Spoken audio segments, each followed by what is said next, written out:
The Assembly will hear an address by His Excellency Recep Tayyip Erdoğan, President of the Republic of Turkey. I request protocol to escort His Excellency and invite him to address the Assembly.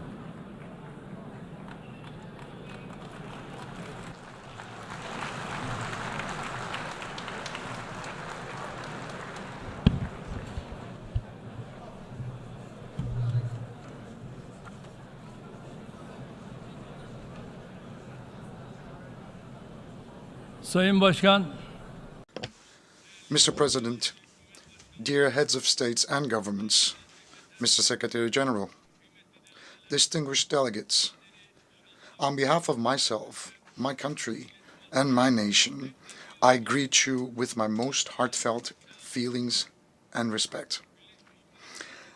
I'm honored to have the opportunity to address the United Nations General Assembly once again today. Well, I hope that the 79th General Assembly will be a blessing for our countries and for the entire humanity. I would like to congratulate Mr. Francis on the completion of his term as President of the General Assembly and wish success to Mr. Jung as he takes over. I would like to express here our pleasure to see the representative of our friend and brother Palestine in his rightful place among the member states as a result of long struggles. I hope that this historic step will be the final turning point on the road leading to Palestine's membership to the United Nations. The international community and all of us in the human family must fulfill our obligation to the Palestinian people without further ado, that haven't done already. Distinguished guests, I know that there are certain crises that you're monitoring on TV, and those are the crises that we are going through every day, and we're trying to manage them. That's why today I'm not talking representing a country that is situated far away from tensions, but instead that is found at the very heart of tension and war. Some people will be critical of us, but despite that fact, today on the common rostrum of the human race, we will speak of the truth frankly and openly. Right now, the United Nations, under the roof of which we are found today, were established in the aftermath of the Second World War, in which millions of people have lost their lives to maintain international peace and security. With the establishment of the United Nations, expectations for global stability, peace, and justice were reborn, and hopes for peace were sprouted again. To put it bluntly, unfortunately, in the last few years, the United Nations has failed to fulfill its founding mission and has gradually become a dysfunctional structure. The world is bigger than five is my motto, it's my credo, and this credo represents our common values, and we need those values more than ever in this day and age. International justice cannot be left in the will of five privileged member states of the Security Council. And the most dramatic example to that is the war, the massacre that has been going on in Gaza for the last 350 days. And since October 7, 41,000 Palestinians have been killed in the continuous Israeli attacks. 41,000 lives, 41,000 people, mostly children and women, were ruthlessly taken away.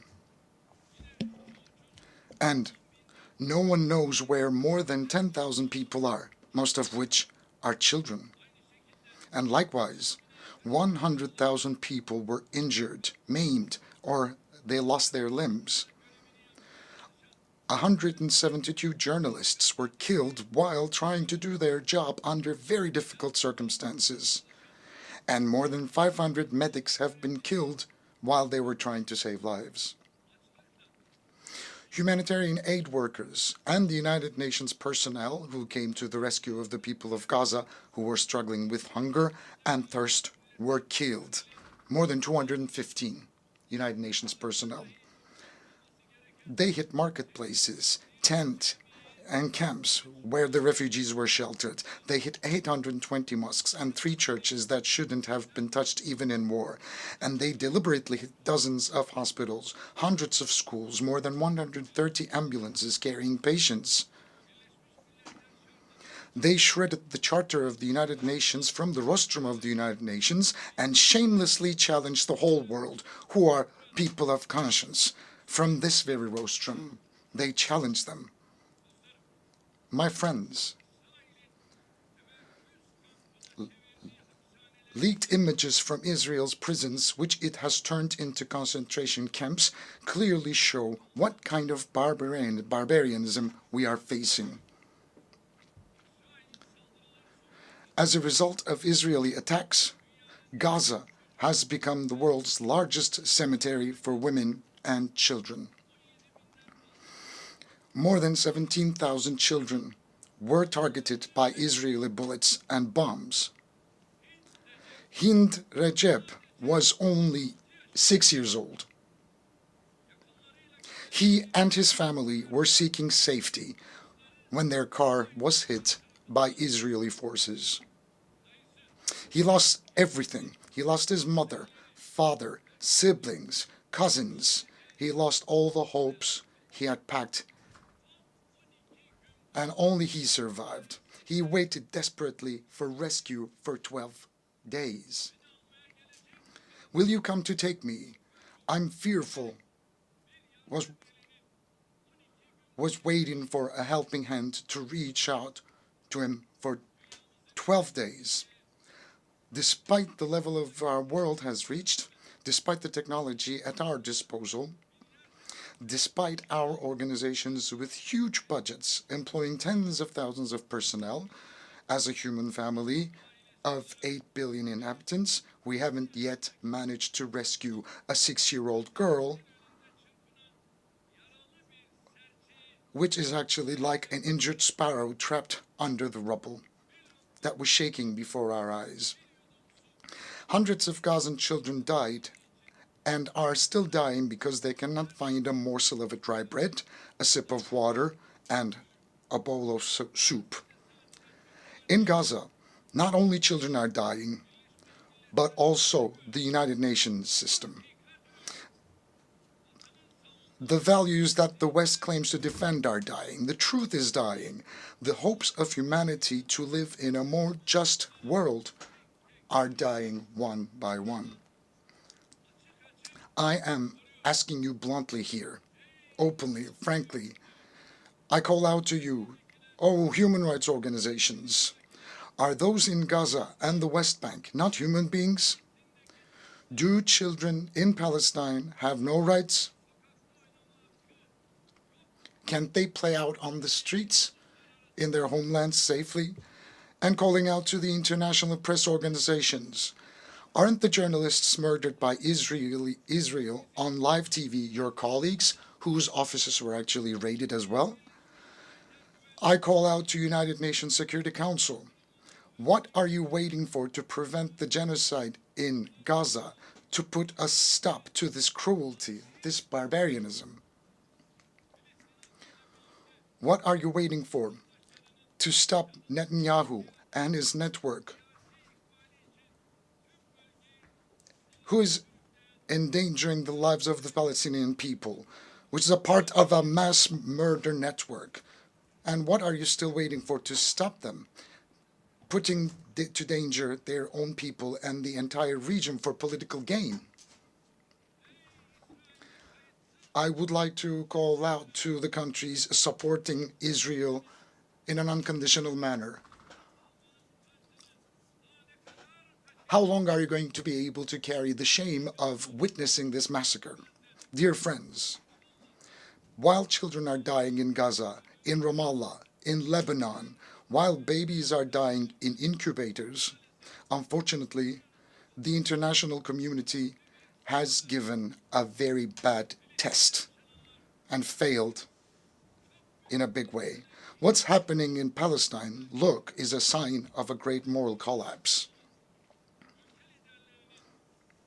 I believe that the peoples of the world, the leaders of countries and international organizations should reflect on this painful picture, upon this painful landscape. And I would like to state very clearly and loudly here, the Israeli government, disregarding basic human rights, trampling on international law at every opportunity, is practicing ethnic cleansing, a clear genocide against a nation, a people, and occupying their lands step by step. Palestinians, whose freedom, independence, and most basic rights have been usurped, are rightfully exercising their legitimate rights of resistance against this occupation and ethnic cleansing. The just resistance of the Palestinian people against the occupiers of their land is too noble.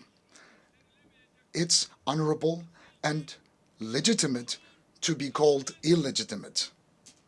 It's heroic and it's noble.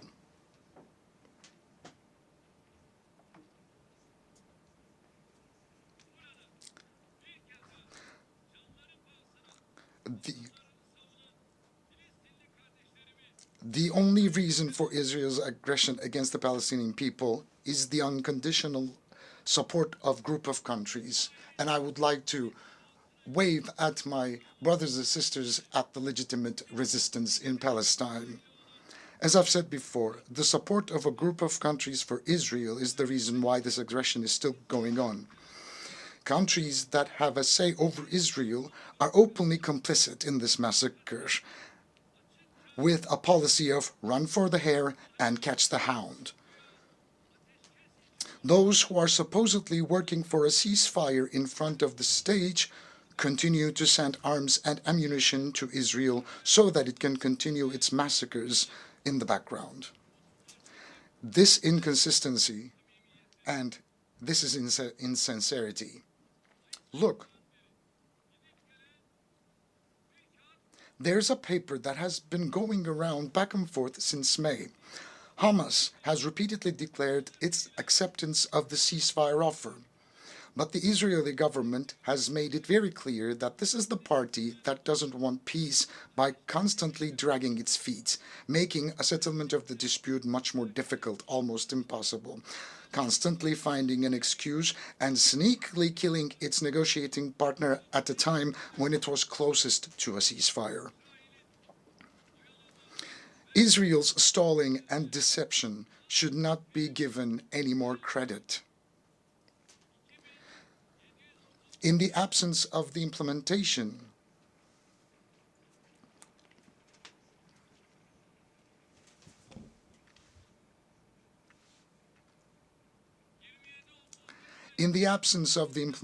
of UN Security Council Resolution number 2735, coercive measures against Israel should be put on the agenda.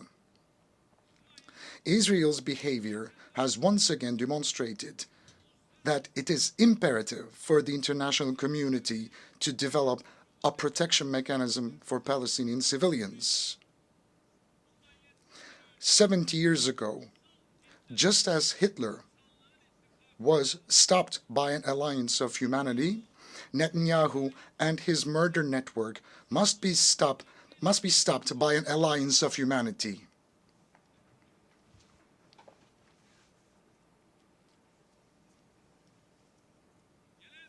We believe that the General Assembly's authority to recommend the use of force, as in the 1950 Resolution on Unity for Peace, should be considered in this process during this time. An immediate and a permanent ceasefire must be established. Hostages and prisoners must be exchanged. And humanitarian aid must be delivered to Gaza unhindered and uninterrupted. It's very, very important that we extend a helping hand to the people of Gaza, especially before the winter season, when conditions on the ground will become even more challenging.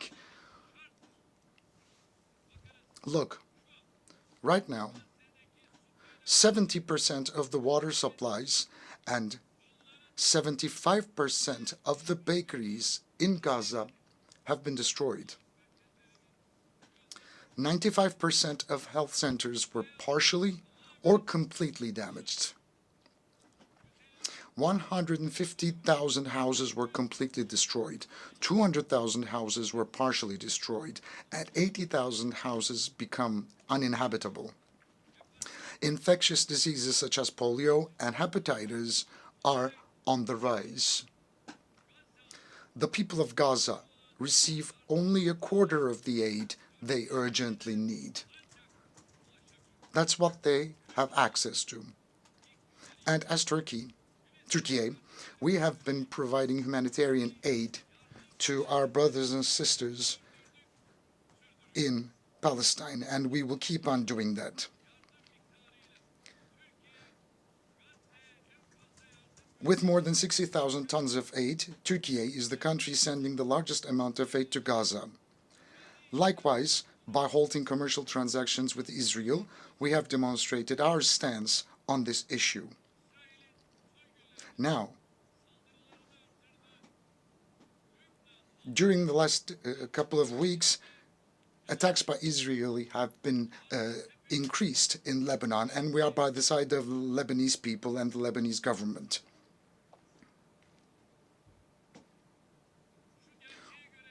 We can see this truth for what it is. Those who murdered 41,000 people cannot rest until those who gave the orders, pulled the trigger, and dropped the bombs are held accountable for their crimes. We will not heave a sigh of relief. Our conscience will not go silent. The bill for the billions of dollars of damage caused in the cities that have been destroyed, wrecked, and reduced to rubble must and will be compensated by the perpetrators. We support the case brought by the Republic of South Africa at the International Court of Justice to ensure that Israel's crimes do not go unpunished. We will take every step necessary for justice to be served in the case for which we have applied as an intervener or as a party. We will fight for the blood of Ayşenur Ezgi Eygi, who was shot in the head and murdered by Israeli soldiers during a peaceful protest in Nablus. And we will fight in all legal remedies, and we will keep on doing that.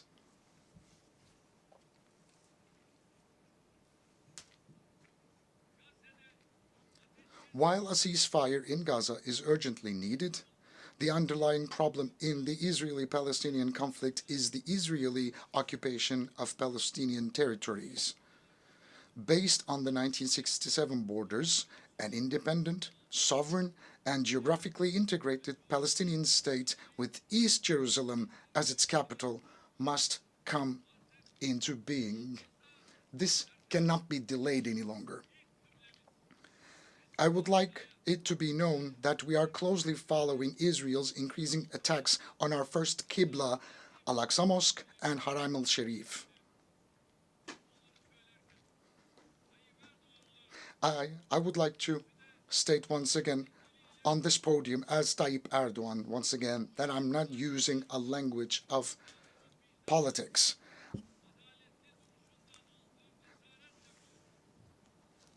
I am encouraged by our ancestors who have always stood by the side of the victims honorably and nobly. We are a nation that has been on the side of the oppressed and against the oppressors and oppression throughout history. We are such a nation. We welcomed Jews fleeing the Inquisition 500 years ago and Jews fleeing Hitler's concentration camps. We opened our arms wide.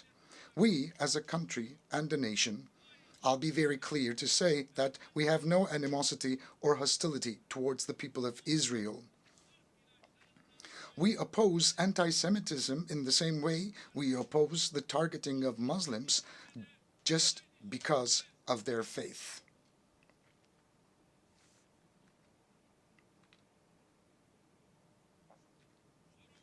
Our problem is with the massacre policies of the Israeli government. Our problem is with the oppressor and the oppression, just as it was 5 centuries ago. Everybody should know about this. We will always speak of the truth and speak of what's right and what's fair. Even if some people will be uncomfortable, we will continue to shout out the truth and stand by the righteous and boldly say that we will speak of what we know is right, even though it will hurt some people.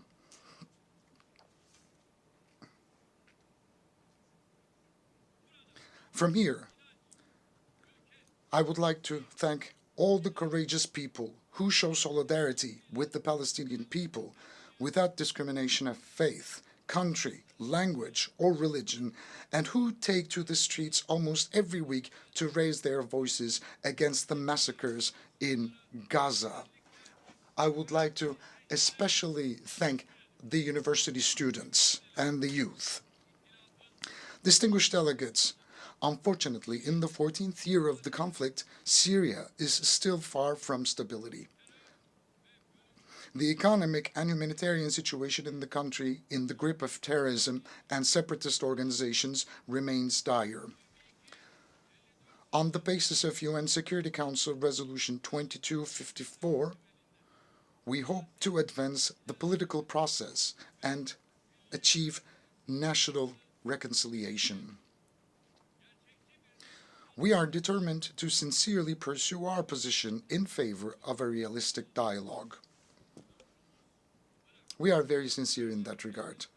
Our neighbor Iraq, while continuing its fight against terrorism, is taking decisive steps towards development, reconstruction, and reintegration with its region. And the international community must support Iraq's efforts. In this context, it is important to implement initiatives such as the Development Road Project, which will benefit the entire region on a win-win basis. The success of all these efforts depend on the complete elimination of the terrorist threat in Iraq, in particular the PKK. We are strengthening our common action plan with another neighbor of ours, Iran, in the region in order to establish stability and peace. It's going to contribute tremendously to our efforts. The war in Ukraine has been going on for 3 years, and we are still away from establishing a permanent peace and stability. As the arms race accelerates, the space for diplomacy is shrinking. It's very important that diplomacy and dialogue will ensure territorial integrity and sovereignty of Ukraine, and our support for those endeavors of Turkey will continue even strongly. And again, during this process, we are determined to implement the Montreux Convention on the Straits. We will rigorously implement the Montreux Convention. We support the peace process between Azerbaijan and Armenia and hope that this process will be concluded as soon as possible with good news. We support continued high-level contacts between the two countries. And we are focusing on dialogue. Turkey and Armenia, we are also taking positive steps on that track too. Progress in the Azerbaijan-Armenia peace process will have a positive impact on the Turkey-Armenia normalization process. Dear friends, we play a constructive role for the prosperity and peace at the Balkans, of which we are an integral part, and we act in close cooperation with all actors in the region.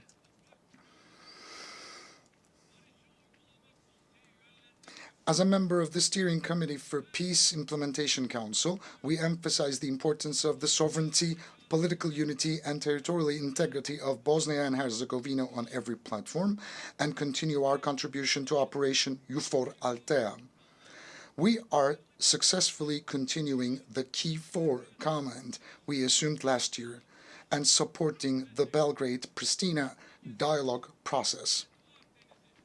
We want to see the Aegean Sea and the Eastern Mediterranean as a zone of stability and prosperity where the legitimate interests of all the parties are concerned can be respected. It is in the common interest of the entire region to enhance cooperation, particularly on the delimitation of maritime jurisdictions in accordance with international law, freedom and safety of navigation, and maritime trade. International maritime law encourages cooperation between littoral states in closed or semi-closed seas, such as the Aegean Sea. Turkey is ready for constructive cooperation on all issues, especially in energy and environment. We have the longest coastline in the Eastern Mediterranean, and Turkey's key role is undeniable. Turkey has legitimate rights and authorities in the western part of the island of Cyprus, while the Turkish Cypriots have legitimate rights in the areas around the world. It has been 50 years since the Cyprus peace operation and 61 years since the Cyprus issue emerged as a result of the Greek Cypriot usurpation of the partnership state. From that day until today, peace and tranquility have prevailed on the island.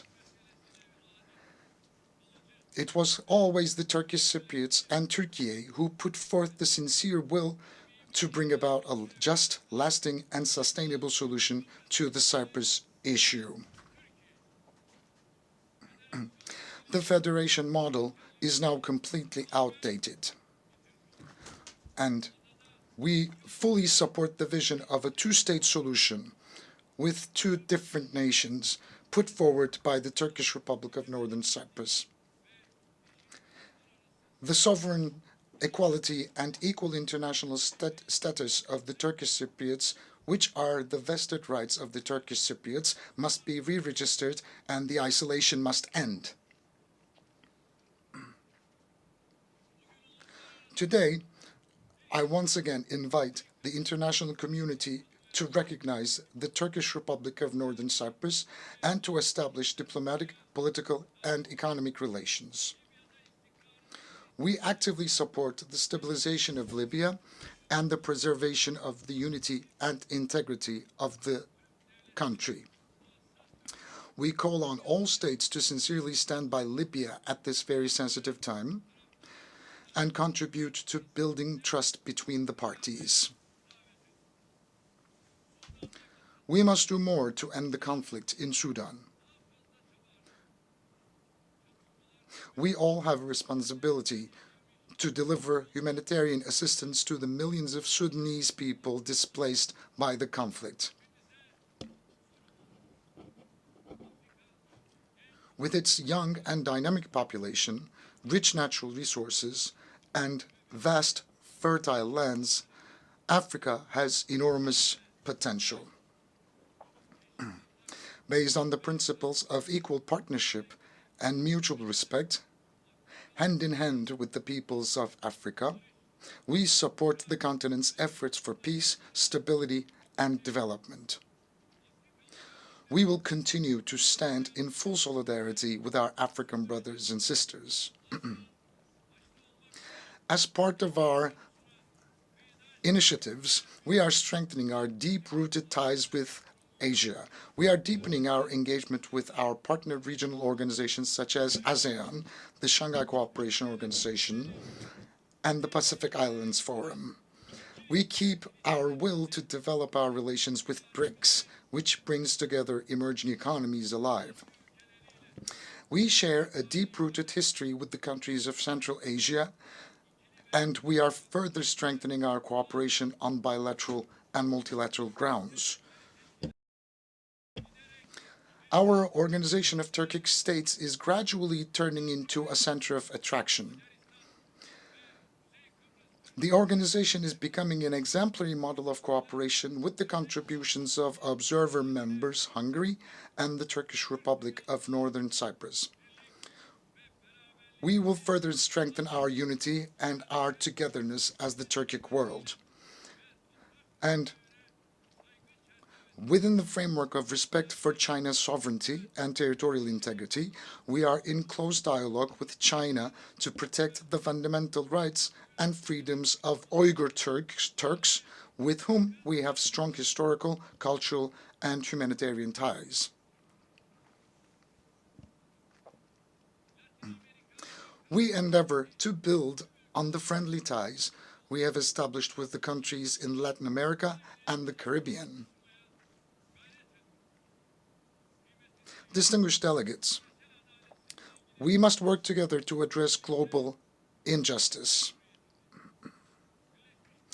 The United Nations Sustainable Development Goals concept of leaving no one behind is a guiding principle for these efforts. As one of the largest aid donors relative to its gross domestic product, Turkey's development cooperation activities contribute to achieving the Sustainable Development Goals.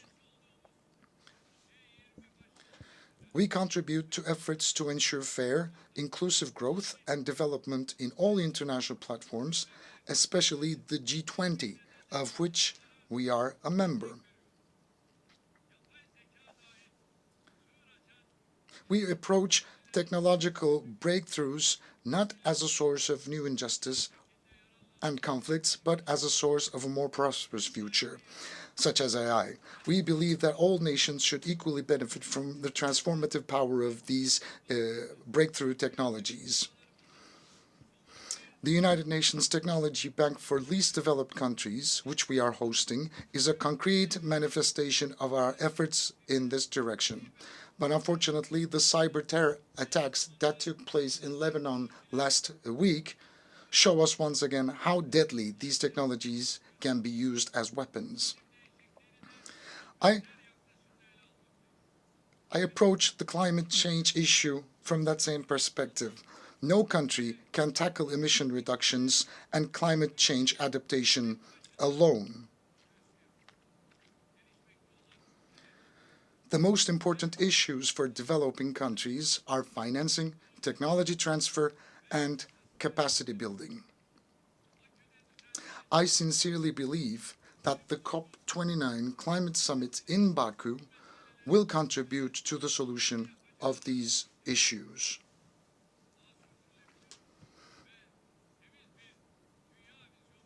At the summit, we expect to launch important additional initiatives and unveil our long-term low-emission development strategy and the zero waste initiative that became a reality under the auspices of my spouse, Madam Emine Erdoğan. And with mutual agreements, we have taken our domestic affairs and initiatives to international agendas. I would like to ask everybody to support our endeavors in that regard. We see Islamophobia, xenophobia, and racism creeping over the world like a poison ivy. We can see that every week attacks are taking place upon our mosques and our holy book of Quran. In the middle of Europe, people's homes are set on fire and lives are taken because of their ethnic and religious affiliation. Their lives are taken away from them and their fundamental rights are being suspended. And nobody can ignore this growing danger any longer. On March 15th, 2024, we expect a special envoy to combat Islamophobia to be appointed at the United Nations as soon as possible, as envisaged in the draft resolution adopted on March the 15th.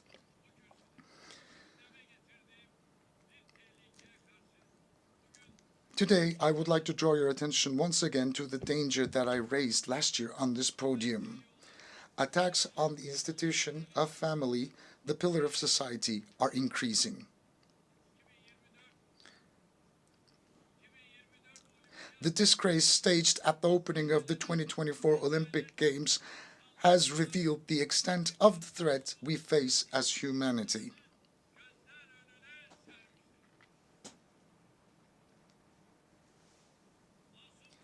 A sporting event watched by innocent children and hundreds of millions of people of all ages and beliefs has been used as a tool for a sexist propaganda. It was actually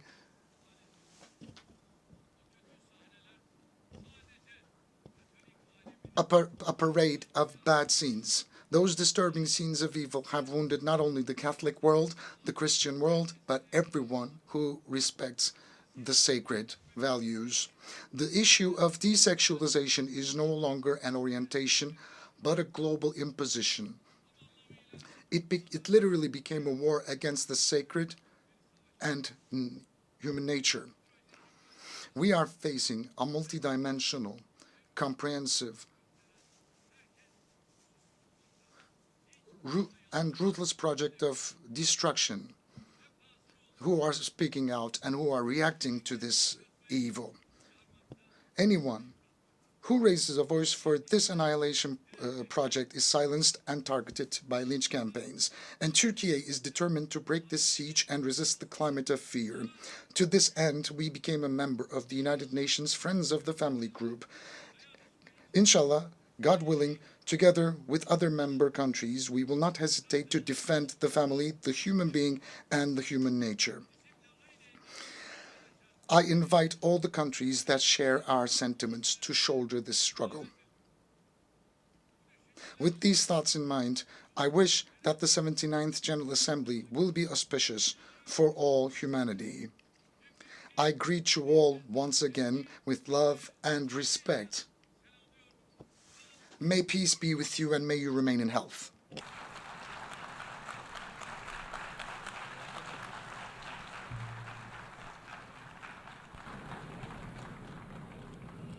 On behalf of the Assembly, I wish to thank the President of the Republic of Turkey